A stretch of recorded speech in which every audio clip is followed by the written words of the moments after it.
Hello everyone, कैसे हैं आप सभी का स्वागत है एक बार फिर से हमारे इस यूट्यूब चैनल में। तो हम लोग शुरू किए थे कंप्यूटर का वीडियो सीरीज़, जिसमें हम लोग कंप्यूटर के जितने भी सारे इंपॉर्टेंट चैप्टर्स हैं उसको पढ़ने वाले हैं। इसी क्रम में हम लोग कंप्यूटर का चैप्टर 1, चैप्टर 2 इसको पूर्ण रूप से पढ़ चुके हैं। और हम लोग शुरू किए थे कंप्यूटर का चैप्टर 3। कंप्यूटर के चैप्टर 3 में है पर्सनल कंप्यूटर के घटक, कंपोनेंट्स ऑफ कंप्यूटर। तो कंपोनेंट्स ऑफ कंप्यूटर को 3 प्रकार से बांटा गया है। पर्सनल कंप्यूटर के आवश्यक घटक, बेसिक कंपोनेंट्स, और दूसरा बांटा गया है मल्टीमीडिया के उपयोग के आधार पर कुछ आवश्यक घटक, और तीसरा बांटा गया है पर्सनल कंप्यूटर के कुछ ऐच्छिक घटक। तो इसमें हम लोग पढ़ रहे थे पर्सनल कंप्यूटर के बेसिक कंपोनेंट्स, आवश्यक घटक। पर्सनल कंप्यूटर के बेसिक कंपोनेंट्स जो है आवश्यक घटक है, इसको हम लोग पढ़ रहे हैं। तो पर्सनल कंप्यूटर के आवश्यक घटक का एक प्रीवियस वीडियो हम लोग पढ़ चुके हैं, जिसमें हम लोग पर्सनल कंप्यूटर के मॉनिटर, माउस, कीबोर्ड और हार्ड डिस्क इसके बारे में पढ़े थे। पिछले वीडियो में मैं आप लोग को बताया था कि जो सिस्टम यूनिट जो होता है वो अपने आप में एक मेजर पार्ट हो जाता है। प्रीवियस वीडियो में मैं आप लोग को बताया था कि जो कंप्यूटर सिस्टम का सिस्टम यूनिट होता है वो अपने आप में मेजर पार्ट है, ये अपने आप में ही बड़ा सा टॉपिक है, इसलिए मैं इसको पिछले वीडियो में नहीं बताया था और आप लोग से कहा था कि नेक्स्ट वीडियो में हम लोग सिस्टम यूनिट को पढ़ेंगे। तो इस वीडियो में हम लोग सिस्टम यूनिट के बारे में पढ़ने वाले हैं। सिस्टम यूनिट का पार्ट कौन कौन सा होता है, कौन कौन से कंप्यूटर के कंपोनेंट हैं जो सिस्टम यूनिट के अंतर्गत आते हैं, इसको हम लोग इस वीडियो में देखने वाले हैं। तो वीडियो को देर न करते हुए चलिए शुरुआत करते हैं। सिस्टम यूनिट होता क्या है? तो सिस्टम यूनिट कंप्यूटर का बहुत ही महत्वपूर्ण हिस्सा है। यह एक आयताकार बॉक्स के समान दिखाई देता है।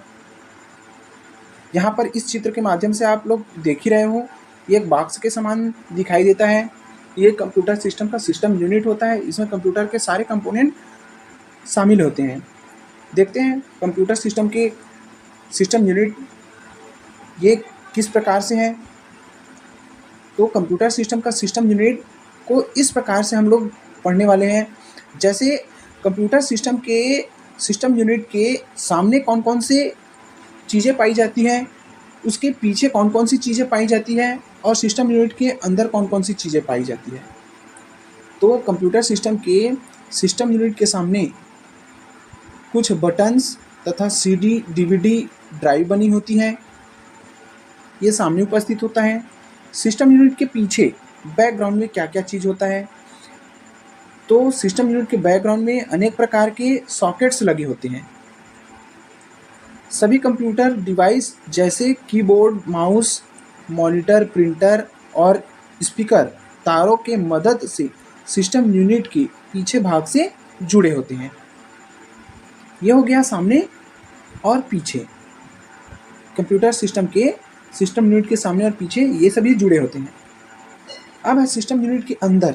सिस्टम यूनिट के अंदर क्या क्या चीज़ होता है? तो सिस्टम यूनिट के अंदर बहुत ही महत्वपूर्ण डिवाइसेस लगे होते हैं, जैसे motherboard, central processing unit, basic input device, access में रैंडम एक्सेस मेमोरी जिसको रैम कहते हैं, हार्ड डिस्क ड्राइव और सप्लाई बॉक्स SMPS कहते हैं, जिसको switch mode power supply unit कहते हैं। ये सभी कंप्यूटर सिस्टम के अंदर पाया जाता है। इसको भी हम चित्र के माध्यम से देखते हैं। जैसे इस चित्र में आप लोग देख सकते हैं, यहाँ पर यह है कंप्यूटर सिस्टम का फ्रंट साइड, कंप्यूटर सिस्टम की सिस्टम यूनिट के फ्रंट साइड, और ये सिस्टम यूनिट के बैक साइड। सिस्टम यूनिट के फ्रंट साइड में इसके पावर बटन होते हैं, लाइट्स होते हैं और CD, DVD ड्राइवर लगे होते हैं। इसी प्रकार कंप्यूटर सिस्टम के पीछे भाग में बहुत सारे सॉकेट्स लगे होते हैं, जिसमें कीबोर्ड है, माउस है, उसको फिट करने के लिए सॉकेट होते हैं, मॉनिटर को सिस्टम से जोड़ने के लिए सॉकेट्स बने होते हैं, प्रिंटर है, स्पीकर है, उसको जोड़ने के लिए यहाँ पर ये सॉकेट्स बने होते हैं, स्पीकर को जोड़ने के लिए यहाँ पर बना होता है। तो ये सभी कंप्यूटर के सामने और पीछे होता है, जिसको हम किसी बाहरी डिवाइस को कंप्यूटर सिस्टम में इन फ्रंट और बैक साइड से जोड़ते हैं। अब इसके बाद कंप्यूटर सिस्टम का जो सिस्टम यूनिट होता है उसके अंदर क्या क्या चीज़ होते हैं, तो सिस्टम यूनिट के अंदर मदरबोर्ड होता है। मदरबोर्ड में ये SMPS और ये हार्ड डिस्क, यहाँ पर ये इस प्रकार रैम, बहुत सारी चीज़ें मदरबोर्ड में फिट रहता है, कंप्यूटर कैबिनेट में फिट रहता है। तो इस प्रकार हम लोग इसको पढ़ेंगे। तो देखते हैं सिस्टम यूनिट के आगे कौन कौन से अवयव लगे होते हैं। तो सिस्टम यूनिट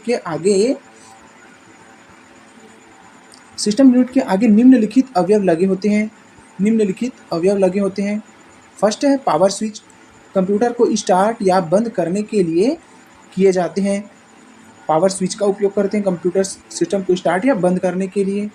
दूसरा होता है रीसेट बटन, पावर बटन के जस्ट नीचे ही कंप्यूटर सिस्टम के फ्रंट में रीसेट बटन भी होता है, कंप्यूटर को रीस्टार्ट करने के लिए किया जाता है। यदि हम कंप्यूटर को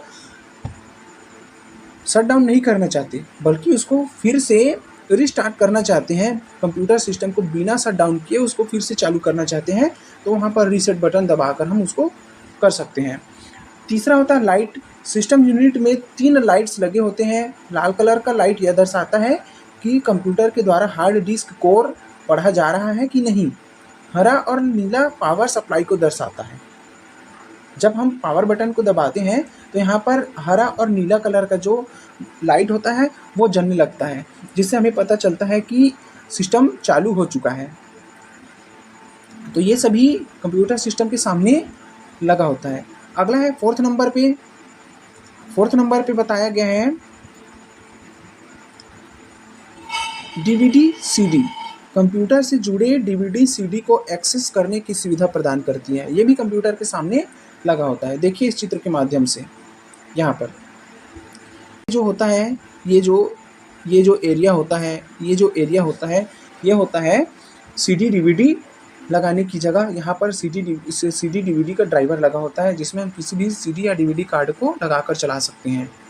उसके बाद यहाँ पर ये जो बटन होते हैं इसके यहाँ पर ये लिखा है, ये पावर बटन और ये लाइट है, ये दोनों लाइट है, ये लाइट है और ये लाइट है, और ये जो है वो है पावर बटन। इसको जूम करके देख सकते हैं इस प्रकार। तो ये यहाँ पर पावर बटन है, ये दोनों उसके लाइट हैं। तो इस प्रकार किसी भी सिस्टम यूनिट का फ्रंट साइड होता है। नेक्स्ट देखते हैं सिस्टम यूनिट के पिछले भाग में क्या क्या चीज़ लगा होता है। तो सिस्टम यूनिट के पिछले भाग में विभिन्न प्रकार के पोर्ट होते हैं, बहुत सारे खाने बने होते हैं किसी बाहरी डिवाइस को कंप्यूटर में जोड़ने के लिए। तो इसमें पहला है पावर पोर्ट। पावर पोर्ट होता क्या है? पावर पोर्ट विद्युत तार की मदद से कंप्यूटर को बिजली की आपूर्ति करता है। ये मेन केबल होता है जिसको हम बिजली के बोर्ड में लगाकर इसको हम यूपीएस के माध्यम से जोड़ते हैं। यूपीएस से आने वाली जो वायर होती है वो सीपीयू में जोड़ा जाता है, उसको कहते हैं पावर पोर्ट। यहाँ पर केबल फिट रहता है। दूसरा है कीबोर्ड और माउस पोर्ट। इस पोर्ट में कीबोर्ड और माउस को कनेक्ट किया जाता है। थर्ड है यूएसबी पोर्ट। यह एक ऐसी तकनीक है जिसकी मदद से सारे डिवाइसेस जैसे कि प्रिंटर, कैमरा, मॉडेम आदि सभी डिवाइस को कंप्यूटर से कनेक्ट किया जा सकता है। क्वेश्चन में पूछा जा सकता है किसी भी कंपटीशन एग्जाम में कि प्रिंटर है, कैमरा है, मॉडेम है, बाह्य डिवाइस है, उसको कौन से पोर्ट से जोड़ा जाता है? तो इन सभी को यूएसबी पोर्ट के माध्यम से जोड़ा जाता है। अगला है फोर्थ नंबर पे है वीडियो पोर्ट। वीडियो पोर्ट का प्रयोग प्रोजेक्टर और एक्सटर्नल मॉनिटर को कंप्यूटर से कनेक्ट करने के लिए किया जाता है। यदि हम अपने सिस्टम के माध्यम से कहीं पर प्रेजेंटेशन देना चाहते हैं तो प्रेजेंटेशन हम प्रोजेक्टर के माध्यम से देते हैं, तो हम प्रोजेक्टर के जो केबल है उसको हम अपने सिस्टम यूनिट के पीछे दिए हुए वीडियो पोर्ट से कनेक्ट करेंगे। अगला है ऑडियो पोर्ट। इस पोर्ट का प्रयोग कंप्यूटर में स्पीकर को कनेक्ट करने के लिए किया जाता है। हमें किसी सॉन्ग को प्ले करने के लिए या वीडियो को हम प्ले करना चाहते हैं, उसमें सॉन्ग भी सुनना चाहते हैं, तो वहाँ पर ऑडियो पोर्ट की आवश्यकता होगी और कंप्यूटर में हमें एक स्पीकर को जोड़ना पड़ेगा, तो उसको हम ऑडियो पोर्ट के माध्यम से जोड़ते हैं। देखते हैं इसको भी चित्र के माध्यम से कैसे जुड़ा रहता है। जैसे इस चित्र में देख सकते हैं यहाँ पर ये और ये स्थान कीबोर्ड और माउस को कनेक्ट करने के लिए पोर्ट बने होते हैं। यहाँ पर ये वाला जो स्थान है, ये वाला जो पोर्ट है वो मॉनिटर को जोड़ने के लिए रहता है। ये सभी जितने भी पोर्ट हैं वो यूएसबी पोर्ट कहलाते हैं, जिसमें हम प्रिंटर है, किसी दूसरा मॉडेम है, स्कैनर है, उसको जोड़ते हैं। और यहाँ पर नीचे दिया हुआ जो सबसे नीचे का जो पोर्ट है वो सभी ऑडियो पोर्ट कहलाते हैं, जिसमें हम स्पीकर को जोड़ते हैं, किसी दूसरे स्पीकर को जोड़ते हैं। तो इस प्रकार से कंप्यूटर सिस्टम का पिछला भाग होता है, जिसमें बहुत सारे यूएसबी पोर्ट होता है। अब नेक्स्ट हम लोग देखते हैं कंप्यूटर सिस्टम यूनिट के अंदर क्या क्या होता है। सिस्टम यूनिट के अंदर क्या क्या होता है, तो सिस्टम यूनिट के अंदर ये निम्नलिखित चीज़ें होती हैं। सिस्टम यूनिट के अंदर पहला है मदरबोर्ड, दूसरा है रैंडम एक्सेस मेमोरी, उसके बाद तीसरा है रीड ओनली मेमोरी जिसको रोम कहते हैं, उसके बाद है switch mode power supply unit SMPS कहते हैं जिसको, उसके बाद है सेंट्रल प्रोसेसिंग यूनिट जिसको सीपीयू कहते हैं, इसमें माइक्रो प्रोसेसर लगा होता है। अगला है hard disk drive. Hard disk drive secondary storage device होता है। हम किसी भी कंप्यूटर को यूज करते हैं और उसमें डाटा स्टोर करना चाहते हैं तो उसमें हम हार्ड डिस्क का उपयोग करते हैं। हार्ड डिस्क का जो स्टोरेज साइज होता है वो काफ़ी बड़ा होता है। आगे है नेक्स्ट नंबर पे इसका नेटवर्क इंटरफेस कार्ड NIC जिसको कहते हैं। तो चलिए देखते हैं मदरबोर्ड कैसे दिखाई देता है। मदरबोर्ड होता क्या है जो कंप्यूटर सिस्टम के अंदर पाया जाता है। यह प्लास्टिक का बना पीसीबी का पूरा नाम क्या है, प्रिंटेड सर्किट बोर्ड होता है। दूसरा है यह कंप्यूटर का मुख्य पटल होता है, मेन बोर्ड होता है। थर्ड है मदरबोर्ड पर माइक्रो प्रोसेसर लगाने का स्थान भी बना रहता है, इस कारण मदरबोर्ड को सिस्टम बोर्ड भी कहा जाता है। मदरबोर्ड में ही माइक्रो प्रोसेसर लगा होता है, माइक्रो प्रोसेसर मदरबोर्ड में लगा होता है और इसको लगाने का विशेष स्थान रहता है, इसलिए इसको मदरबोर्ड को सिस्टम बोर्ड भी कहा जाता है। फोर्थ नंबर है इसका, इस पर बनी धातु की पतली रेखाएं जिनके माध्यम से मदरबोर्ड पर बने विभिन्न उपकरणों के बीच संकेतों का आदान प्रदान होता है, इसे बस बार कहते हैं। इसे बस बार कहते हैं। देखो इसे भी हम चित्र के माध्यम से देखते हैं। यह है हमारे सिस्टम यूनिट का मदरबोर्ड। यहाँ पर दिखाई देने वाला बहुत सारे कंपोनेंट्स हैं, आप इस चित्र के माध्यम से देख सकते हैं। जैसे यहाँ पर छोटे छोटे लाइनें दिखाई गई है, यहाँ पर ये सभी जगह पर छोटे छोटे तार के विद्युत परिपथ शामिल हैं। ये सभी विद्युत परिपथ हैं जिसमें एक दूसरे को इस मदरबोर्ड को कनेक्ट करने का कार्य करता है। उसके बाद यहाँ पर आप लोग ये जो देख रहे हो ये सभी खाने, ये रैम को लगाने के लिए हैं। यहाँ पर माइक्रो प्रोसेसर लगा होता है और यहाँ पर ये छोटा सा बैटरी होता है। यहाँ पर ये जो दिख रहा है मदरबोर्ड में, ये मॉनिटर को फिट करने के लिए मॉनिटर पोर्ट होता है। ये दोनों मदरबोर्ड में लगा हुआ कीबोर्ड और माउस को जोड़ने के लिए कीबोर्ड माउस पोर्ट होता है।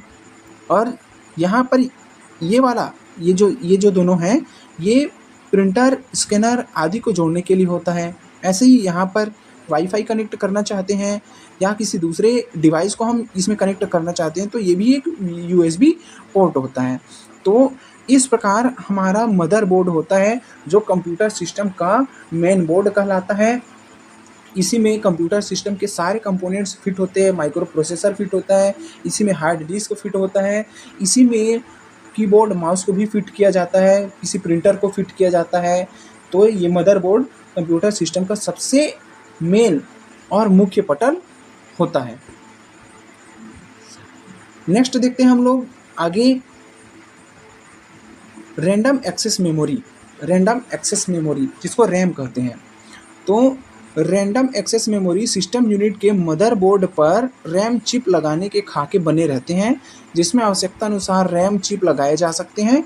यहाँ कार्य के दौरान डाटा व प्रोग्राम को अस्थायी तौर पर रखा जाता है। मदरबोर्ड पर रैम लगा होता है। रैम को लगाने के लिए भी इसके खाके बने होते हैं। जैसे यहाँ पर हम लोग देख सकते हैं इस चित्र में, ये यहाँ पर ये जो दिखाया गया है ये रैम है और रैम को ऐसे मदरबोर्ड में इस प्रकार फिट किया जाता है।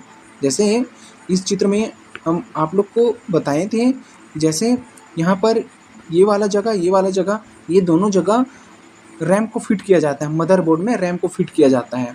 तो रैम इस तरीके से दिखाई देता है, जिसको हम मदरबोर्ड में इस तरीके से फिट करते हैं। आगे बढ़ते हैं और हम लोग देखते हैं रोम के बारे में। रोम क्या होता है? रोम निर्माण के समय ही इसमें डाटा डालकर पीसी के मदरबोर्ड पर स्थायी तौर पर लगा दिया जाता है। इस चिप में ऐसे डाटा और प्रोग्राम रखे जाते हैं जिनकी आवश्यकता पीसी को चालू करते ही पड़ती है। जब हम कंप्यूटर सिस्टम को ऑन करते हैं तो कंप्यूटर सिस्टम में शो करता है, जैसे मान लो कंप्यूटर सिस्टम हमारा एलजी कंपनी का है तो एलजी शो करता है, जेब्रॉनिक्स का लगा है तो जेब्रॉनिक्स से शो करता है। ऐसे ही और बहुत सारे जो डाटा है माइक्रोसॉफ्ट को शो करता है, ऑफिस को शो करता है। तो ऐसे जो चीज़ होते हैं जिसको हम चेंज नहीं कर सकते, और कंप्यूटर स्टार्ट करते ही जिसको कंप्यूटर मॉनिटर पे शो करता है, वे सभी चीज़ें रोम में लगाए जाते हैं। मतलब रोम रीड ओनली मेमोरी, रोम के अंतर्गत उसको स्टोर किया जाता है, इसलिए इसको रीड ओनली मेमोरी कहते हैं, जिसको हम देख सकते हैं और उसमें हम चेंजेस नहीं कर सकते, अपने इच्छा अनुसार उसमें चेंज नहीं कर सकते, इसलिए उसको कहा गया है रीड ओनली मेमोरी, जिसको हम केवल देख सकते हैं। तो रैम रोम जो होता है इस प्रकार होता है, रोम इस प्रकार से दिखाई देता है, जिसको ऐसे लगाए जाते हैं। जैसे यहाँ पर ये मदरबोर्ड है, इस मदरबोर्ड में इस तरीके से इसको लगाया गया है। तो ये था read only memory, system unit का थर्ड कंपोनेंट। अगला है स्विच मोड पावर सप्लाई। अगला है चौथे नंबर का switch mode power supply unit, जिसको SMPS यूनिट कहते हैं, शॉर्ट में SMPS यूनिट कहते हैं। ये SMPS यूनिट होता क्या है? तो फर्स्ट नंबर बताया गया है, इसे बिजली से 220 वोल्ट AC सप्लाई दी जाती है। दूसरा बताया गया है, इसे यह कंप्यूटर में प्रयोग के लिए 5 वोल्ट और 12 वोल्ट DC सप्लाई में बदल देता है। सबसे पहले क्या होता है, हम SMPS को 220 वोल्ट का अल्टरनेटिंग करंट सप्लाई करते हैं, जिसको ये जो SMPS है वो 5 वोल्ट और 12 वोल्ट के DC सप्लाई में बदल देता है, मतलब डायरेक्ट करंट में बदल देता है। थर्ड बोला गया है, कंप्यूटर के इलेक्ट्रॉनिक घटकों को 5 वोल्ट सप्लाई दी जाती है। मतलब कंप्यूटर सिस्टम के जो छोटे छोटे कंपोनेंट होते हैं वो 220 वोल्ट के अल्टरनेटिंग करंट है उसको एक्सेप्ट नहीं कर पाएगा। छोटे छोटे कंपोनेंट के लिए 5 वोल्ट की सप्लाई दी जाती है, DC सप्लाई दी जाती है, DC सप्लाई दी जाती है। तो AC को DC में बदलने का कार्य SMPS करता है। कहीं पर भी क्वेश्चन पूछा जा सकता है कि कंप्यूटर सिस्टम में लगे हुए SMPS का कार्य क्या होता है, तो ये AC को DC में बदलने का कार्य करता है। या ऐसे भी क्वेश्चन पूछा जा सकता है कि कंप्यूटर सिस्टम में अल्टरनेटिंग करंट दिया जाता है, उसको DC में बदलने का कार्य कौन करता है, तो SMPS DC में बदलने का कार्य करता है।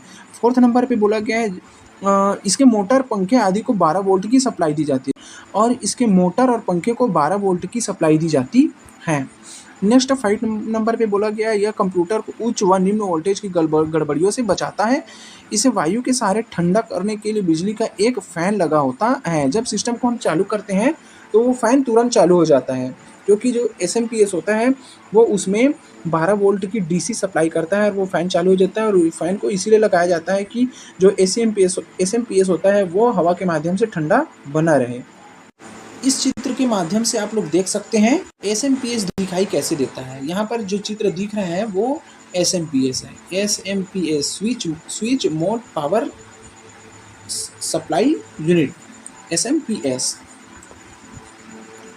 नेक्स्ट है हमारा 5th नंबर का सिस्टम यूनिट का component, central processing unit, CPU जिसको कहते हैं।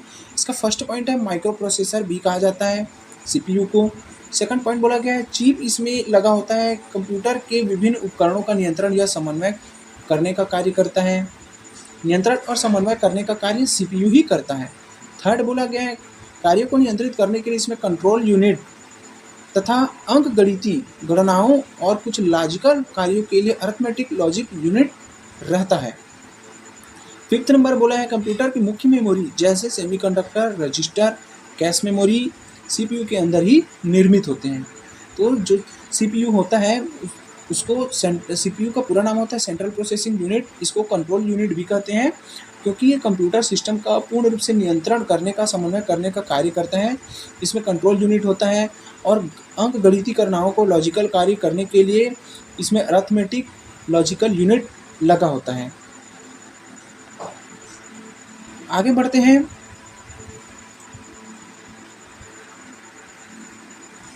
नेक्स्ट है हमारा 6 नंबर का हार्ड डिस्क। हार्ड डिस्क को हम लोग प्रीवियस वीडियो में विस्तार से एक बार और पढ़ चुके हैं, लेकिन फिर भी यहाँ पर हम लोग देख लेते हैं हार्ड डिस्क होता क्या है। इसे बताया गया है यह एक महत्वपूर्ण सहायक स्टोरेज डिवाइस है जो डाटा और प्रोग्राम को संग्रहित रखता है। इसकी स्टोरेज क्षमता बड़ी होती है। नेक्स्ट है कंप्यूटर का ऑपरेटिंग सिस्टम विभिन्न एप्लीकेशन सॉफ्टवेयर तथा डाटा और सूचनाएं हार्ड डिस्क में ही स्टोर किए जाते हैं। फोर्थ बोला गया है यह एक स्थायी मेमोरी है जिसमें सप्लाई बंद कर देने पर भी संग्रहित डाटा नष्ट नहीं होता। नेक्स्ट है हार्ड डिस्क ड्राइव की सहायता से हार्ड डिस्क में संग्रहित डाटा को पढ़ा जा सकता है, उसमें परिवर्तन किया जा सकता है तथा डाटा या सॉफ्टवेयर स्टोर भी किया जा सकता है। तो ये था हार्ड डिस्क। इस हार्ड डिस्क में बोला क्या है, फर्स्ट पॉइंट में बोला है हार्ड डिस्क का एक प्रमुख सहायक स्टोरेज डिवाइस है, इसकी स्टोरेज क्षमता बड़ी होती है। नेक्स्ट बोला गया है कंप्यूटर सिस्टम का operating system application software data और सूचनाएं इसी हार्ड डिस्क में स्टोर किया जाता है। नेक्स्ट बोला है यह एक स्थायी मेमोरी है, इसमें हम पावर सप्लाई बंद कर देते हैं, विद्युत इसमें पहुंचना बंद हो जाता है तो भी इसमें संग्रहित डाटा नष्ट नहीं होता, बल्कि पहले जैसा ही जस का तस बना रहता है, तो इसलिए इसको कहते हैं स्थायी मेमोरी। अगला है हार्ड डिस्क ड्राइव, इसलिए इसको कहते हैं स्थायी मेमोरी। मतलब कहीं पर भी क्वेश्चन पूछा जाता है तो कंप्यूटर सिस्टम में पाया जाने वाला स्थायी मेमोरी क्या है, तो हार्ड डिस्क को उसका स्थायी मेमोरी होता है, स्थायी मेमोरी। नेक्स्ट बोला गया हार्ड डिस्क ड्राइव की सहायता से हार्ड डिस्क में डाटा संग्रहित डाटा को पढ़ा जा सकता है, उसमें परिवर्तन किया जा सकता है, नया डाटा या सॉफ्टवेयर स्टोर भी किया जा सकता है। मतलब जैसे हम लोग रैम और जो रोम होता है उसमें स्टोर किए गए जो डाटा होता है उसको हम बदल नहीं सकते, उसको केवल हम रीड कर पाते हैं, देख पाते हैं, पढ़ पाते हैं, लेकिन उसमें हम अपनी इच्छा अनुसार बाद में परिवर्तन नहीं कर सकते। परंतु यहाँ पर जो हार्ड डिस्क होता है वहाँ उसमें स्टोर किए गए डाटा को हम अपनी इच्छा अनुसार बदल सकते हैं, अपनी इच्छा अनुसार उसमें नया डाटा फिट कर सकते हैं, नया डाटा स्टोर कर सकते हैं, या अपने सेव किए गए डाटा को हटा सकते हैं, डिलीट कर सकते हैं। अर्थात हार्ड डिस्क स्थायी होता है और हम उसमें अपनी इच्छा अनुसार परिवर्तन भी कर सकते हैं। अगला पॉइंट बोला गया है इसका नेक्स्ट है 6 नंबर का हार्ड डिस्क का 6वां पॉइंट, इसे कंप्यूटर कैबिनेट के भीतर रखा जाता है। हार्ड डिस्क और हार्ड डिस्क ड्राइव को एक प्रदूषण रहित डिब्बे में बंद कर दिया जाता है जिसे विंचेस्टर डिस्क कहते हैं। बेहद इंपॉर्टेंट पॉइंट है ये, बेहद इंपॉर्टेंट पॉइंट है। कहीं पर भी कंप्यूटर के क्वेश्चन में पूछा जा सकता है कि विंचेस्टर डिस्क होता क्या है, या हार्ड डिस्क और हार्ड डिस्क ड्राइव को एक प्रदूषण रहित डिब्बे में बंद कर दिया जाता है, इस प्रदूषण रहित डिब्बे को क्या कहते हैं। तो ध्यान रखने वाली बात है यहाँ पर, प्रदूषण रहित डिब्बे को हम कहते हैं विंचेस्टर डिस्क। इसी विंचेस्टर डिस्क के अंदर हार्ड डिस्क और हार्ड डिस्क ड्राइव को सेफली रखा जाता है प्रदूषण रहित बनाकर, क्योंकि ये जो हार्ड डिस्क होता है उसमें बहुत सारे डाटा स्टोर किए जाते हैं और किसी प्रदूषण के संपर्क में आने पर ये जो हार्ड डिस्क होता है वो ख़राब होने की संभावना बढ़ जाती है, या इसमें रखे हुए डाटा नष्ट होने की संभावना बढ़ जाती है। इसलिए इसको एक प्रदूषण रहित डिब्बे के अंदर बंद करके रखा जाता है। आगे बढ़ते हैं और हम लोग देखते हैं video display card.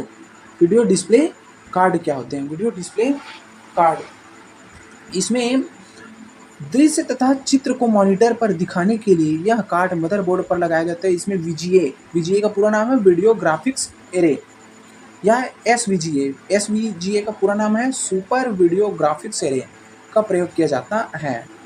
Video display card ये भी कंप्यूटर कैबिनेट के अंदर रहता है, सिस्टम यूनिट के अंदर रखा जाता है। सिस्टम यूनिट में वीडियो डिस्प्ले कार्ड के रूप में क्या क्या चीज़ हम उपयोग करते हैं, तो वीडियो डिस्प्ले कार्ड के रूप में हम VGA वीडियो ग्राफिक्स एरे या SVGA super video graphics array का उपयोग करते हैं।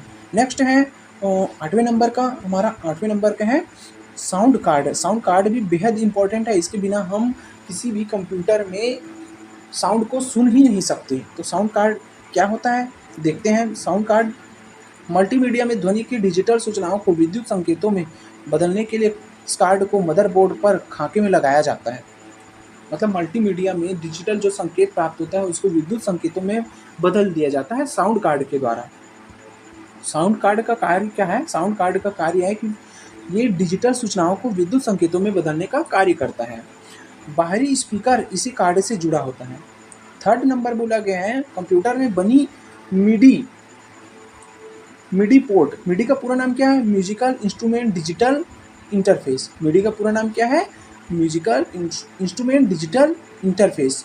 पोर्ट साउंड कार्ड को संगीत उपकरणों से जोड़ता है।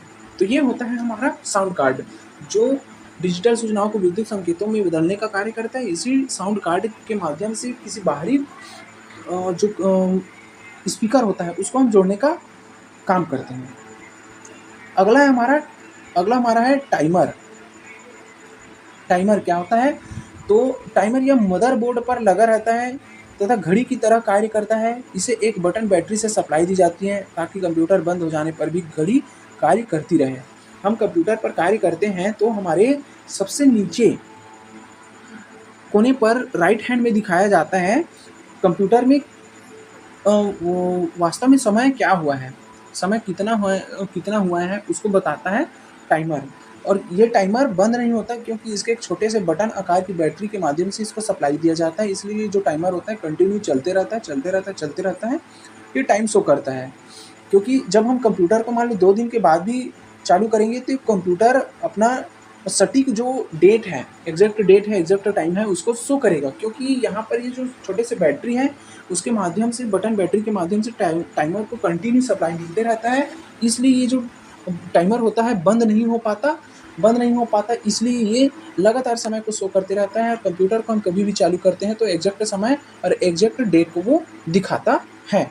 तो इस प्रकार होता है कंप्यूटर